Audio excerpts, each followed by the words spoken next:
இதாண்டா படம் அப்படின்ற கேட்டகரியில இன்னைக்கு நம்ம பார்க்கக்கூடிய ஒரு படம் டாக் மேன். இந்த படம் நெட்ஃபிளிக்ஸ்ல தமிழ் டப்பிங்லேயே இருக்கு.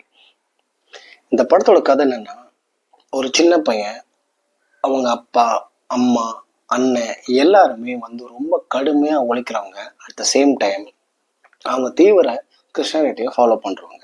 அவங்க ஒரு 10-15 நாய்க்கு மேல வளர்க்குறாங்க. அந்த நாயை வச்சு சண்டை போட வச்சு அதுல வர காசு மூலியமா தான் இவங்க குடும்பம் நடக்குது. ஆனா அதே குடும்பத்துல ஒரு 11-12 வயசுல இருக்கக்கூடிய இந்த பையனுக்கு எதுலையுமே பெருசா நாட்டுமே கிடையாது. அந்த பெட்டுங்களா, அதாவது நாய்ங்களை வந்து இவங்க அப்பா ட்ரீட் பண்ற விதத்தை இவன் ரொம்ப ஹேர்ட் பண்ணுவான். அதாவது அவங்க அப்பா அந்த நாய்ங்களை ரொம்ப ரொம்ப ரொம்ப கொடுமைப்படுத்துவாரு. ஆனா இவனுக்கு அந்த நாய் மேலாம் ரொம்ப ரொம்ப பாசமா இருக்கும். இது வந்து நிறைய இடங்கள்ல அவங்க அப்பா சொல்றத இவன் கேட்கவே மாட்டான். ஒரு சமயம் ஏதோ ஒரு சண்டையில ஒரு அடியில அவங்க 2 பேர் காலையும் உடைச்சிருவாங்க. அந்த இதனால அவனால எழுந்து நடக்க முடியாது. ஸோ அவனோட வாழ்க்கையில பாதி நாள் என்ன பண்ணுவான்னா அந்த வீல் சேரிலேயே போற மாதிரி இருக்கும். அப்புறம் அங்க இருந்து போலீஸ் உதவியோட ஒரு சம்பவத்துக்கு அப்புறம் அவன் அங்கேருந்து ஒரு பெரிய ஹாஸ்டலுக்கு போவான். அதாவது ஸ்கூல், அங்கே இருக்க ஸ்கூலுக்கு போவான். அந்த ஸ்கூலில் வந்து ஒரு டீச்சர் இவன்கிட்ட பழகுவாங்க. ஸோ அந்த டீச்சர் மூலிமா இவன் கொஞ்சம் கொஞ்சம் கொஞ்சம் கொஞ்சமாக கற்றுக்கிட்டு, குறிப்பாக ஷேக்ஸ்பியர் நாடகங்களை அளவுக்கு அதிகமாக இவன் வந்து படிப்பான். இவன் படிக்கிறது மட்டும் இல்லாமல் அந்த நாடகங்கள் நடிக்கிறதாவும் பிளான் பண்ணுவான். குறிப்பாக வந்து தன்னை வந்து ஒரு ஃபெமிலின் கேரக்டரா, அதாவது ஒரு கேர்ள் கேரக்டரா தன்னை வந்து ஒரு மேக்கப் பண்ணிட்டு ஒரு ஆண் தன்மை பெண் தன்மையும் இருந்து ஈக்குவல் இருக்கக்கூடிய அந்த ஒரு கேரக்டர்ல தன்னை வந்து வடிவமைச்சுப்பான். அட் த சேம் டைம் அவங்க அப்பா கிட்ட இருந்த எல்லா டாகையும் இவன் அங்கிருந்து கொண்டு வந்து கிட்டத்தட்ட ஒரு 20-25 டாகை வந்து இவன் கூட்டிட்டு வந்து இவன் சம்பாதிக்கிற காசை வச்சு இவன் மட்டுமே எல்லா விஷயங்களையும் பண்ணிட்டு இருப்பான்.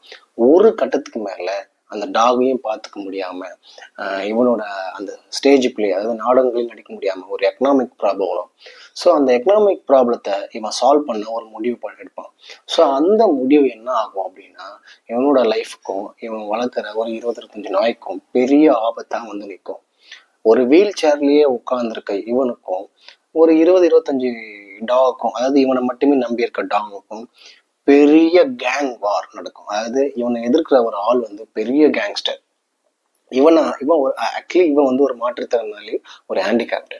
இவரை நம்பி ஒரு 25-30 நாய்கள் வர இருக்கும். அப்ப இவன் எதிர்க்க சண்டைக்கு போட ஒரு ஆள் யாருன்னா பெரிய கேங்ஸ்டர். ஸோ அப்ப இவங்க 2 பேருக்கு நடக்கிற சண்டையில யார் ஜெயிக்கிறா, இந்த நாய்க்கு என்னாச்சு, இவர் எப்படி தப்பிக்கிறான், அட் த சேம் டைம் இந்த மாற்றுத்திறனாளிக்கு அந்த டீச்சர் மேல ஒரு பெரிய லவ் இருக்கும். அந்த டீச்சருக்கும் இவர் மேல ஒரு ஒரு சாஃப்ட் கார்னர் இருக்கும். ஸோ இவங்க லவ் செட் ஆச்சா, இவங்க லவ்ல சேர்ந்தாங்களா இல்லையன்றதுதான் இதோட மீதி கதை. நீங்க நெட்ஃபிளிக்ஸ்ல ஒரு தரமான படம் பார்க்கணும், ஃபீல் குட் மூவி பார்க்கணும்னா இந்த படம் வந்து ரொம்ப மெயின். ஸோ நிறைய பேருக்கு இது யாருக்கும் தெரியாது.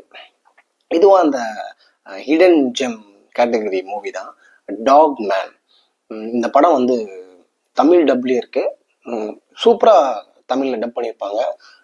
முக்கியமா வந்து அந்த மெயின் கேரக்டர், அந்த கேரக்டரோட எமோஷன் வந்து நம்மளுக்கு ரொம்ப அழகாக புரியும். அட் த சேம் டைம் அந்த டாகை ட்ரெயின் பண்ணி அவன் என்னென்ன பண்ணுறான்ற ஒரு விஷயத்தெல்லாம் விஷுவலைஸ் பண்ணியிருப்பாங்க.